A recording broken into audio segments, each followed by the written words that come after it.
Hello honey, nandito kami sa tawag nito kasi Bulabod dati. Ayan, may mga cottage siya. Tapos yung bato na yon, doon pa kami sasakay. Naglalakad ako sa gitna ng araw. Hirap mag-commute. Ito honey, ayan.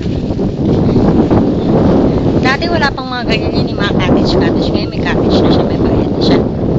Tapos ito, tubig dagat siya. Alat. Tapos yun, nandun sa may tabang siya. Yung dati dyan kami naglalaro. Tawag dyan Bulabod.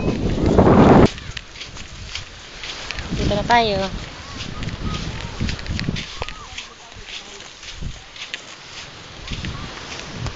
Yan. Tabang yan eh. Tubig tabang.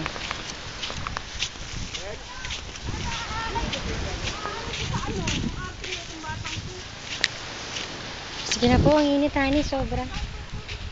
Sakay pa kami ng barko.